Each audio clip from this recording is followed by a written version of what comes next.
Open the car door! Let me see your hand! Let me watch the stunning twist of your heads when you open the automobile door. A fresh, horrifying video of Foolio's murder has gone viral, and the killers have been apprehended. We're delving into the incredible disclosures in this film and dissecting the startling information that has everyone abuzz. You're not going to believe what we found.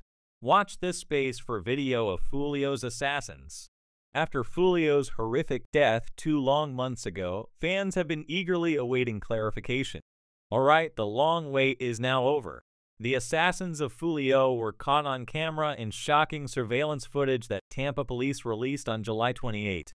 The video, which was captured from the common parking area of a Tampa Hilton and Holiday Inn, was quite disturbing. It displayed 3 people approaching the hotel quietly while brandishing 2 rifles and a handgun. Their goals were lethal and obvious. The suspects were caught on camera approaching Foolio's vehicle, which was parked outside the hotel. Then, without warning, the attackers started shooting, showering the car with bullets. Foolio, who was sitting in the right front passenger seat, sought to get out of the car, but the gunshots wouldn't stop. Foolio and the other 3 occupants of the car suffered grave injuries as a result of their vicious and merciless coordinated attack. The suspects were later seen on camera leaving the site, but the harm had already been done. Police subsequently identified the gunmen as Elisa Andrews, age 21, Isaiah Chance Jr., age 21, and Sean Gathright, age 18. Later, Tampa Police Chief Lee Burov disclosed that the suspects had carefully thought out the attack, following Foolio about all night on social media. Just a few days ago, on June 23, 2024, Foolio was sadly killed while celebrating his birthday, in case you haven't been following the latest buzz. Foolio teased his birthday celebration on Instagram on June 14th, writing, "June 21st, Tampa, Florida, my Airbnb pool party. My official birthday party is on June 22nd at Club Teaser. DM me for the address." The club is located in Tampa, Florida at 9700 North Nebraska Avenue. Come on. Fans were already concerned, since Foolio was not usually this forthcoming with his location. Foolio had made a lot of enemies over the years, making him a very big target. As he exited a recording studio in 2021, he just avoided being shot by approximately 100 gunmen in a frenzied attack that left him with only a minor cut on his leg. He became involved in another gun incident in Texas in July 2020, underscoring the perilous environment Foolio was navigating. In one especially horrific instance, Foolio was ambushed near a gas station near Paxson School for Advanced Studies, where he sustained a gunshot wound and broke many bones in his foot. Foolio sued a Jacksonville hospital after receiving surgery, claiming the facility had disclosed his whereabouts. Foolio had always been very careful about disclosing his whereabouts due to all these instances, so it was especially stunning when he decided to reveal the address of his birthday party in public. Foolio made the decision to celebrate his birthday in style by booking a weekend stay at an Airbnb in Tampa with his friends. When Foolio got to the Airbnb, he made a crucial error. On his Instagram story, he extended an open invitation to everyone to attend his pool party. "Hey, today from 5-6 o'clock is when the pool party starts. Please pull up if you already have the address. Have you obtained the address? Get moving. Now DM me if you need the address." The pool party begins around 5 o'clock. There was hardly 2 hours of partying inside the Airbnb.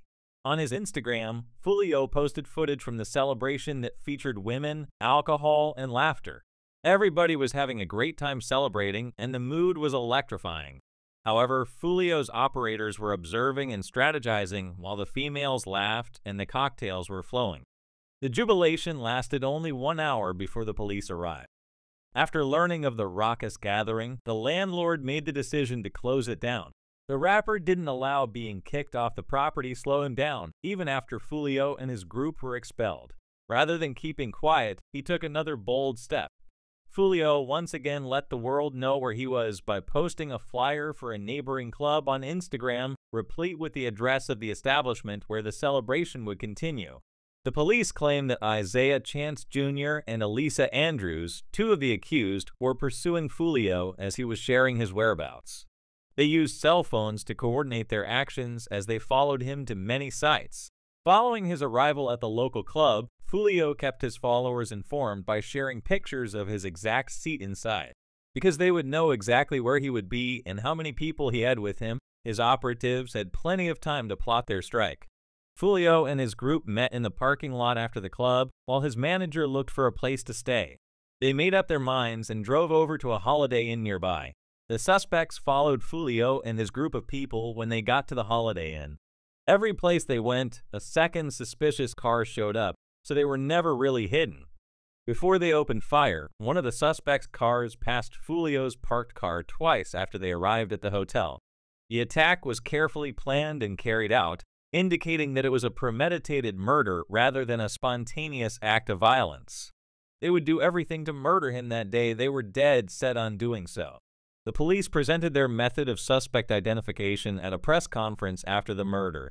Using phone logs, license plate readers, and video from the incident, detectives were able to identify 2 cars and connect them to the suspects. The police moved in to make the arrests after connecting the evidence to the suspects. Gathright was taken into custody by the SWAT team on a dismal, rainy afternoon. In the film captured by the body cam, he is shown standing with his hands raised and assisting the officers when they cuff him. Investigators looked to social media, where they discovered communications and posts that connected Gathright to Andrews and Isaiah Chance Jr. in the days preceding the murder. Both had been spotted with Gathright, and their social media posts indicated that they were part of the plot. Isaiah Chance Jr. was the next person targeted. Officers carrying big weapons showed up at his house in the middle of a downpour. As they set up shop surrounding the property, prepared to make the arrest, there was an obvious sense of anxiety. Chance was located and told to follow the police instructions. As he walked up to the officers who had their guns aimed at him, he extended his arms. Before being handcuffed and led to a different car, Chance was told to place his hands behind his back on the ground. The last person to be taken into custody was Elisa Andrews. With her hands raised, she left the same spot as Chance and was handcuffed right away. At the station, the 2 could be seen being booked and placed under arrest. The sheriff's office later issued mug pictures of all 3 suspects. Given the seriousness of their acts, the suspects who were detained were charged with serious crimes. Premeditated first-degree murder with a firearm and conspiracy to conduct premeditated first-degree murder with a firearm were the charges brought against Elisa Andrews and Isaiah Chance Jr. These accusations demonstrated the authorities' belief that the murder was both planned and executed with the specific intention of killing.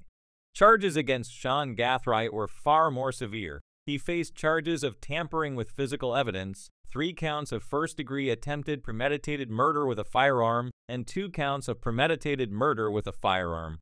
The extra attempted murder charges indicated that Gathright was likely complicit in both Foolio's demise and the attempted murder of the 3 other victims of the attack. But the matter is far from over. David Murphy and Rashad Murphy, who have both been charged with 3 charges of attempted first-degree murder and first-degree murder, are still wanted by the authorities. They have arrest warrants out for them, and the police are asking people to come forward with any information that can help them be apprehended. During the news conference, the police disclosed that the individuals who had been arrested were part of the infamous ATK gang, as well as 1,200. The shooters are either connected to or members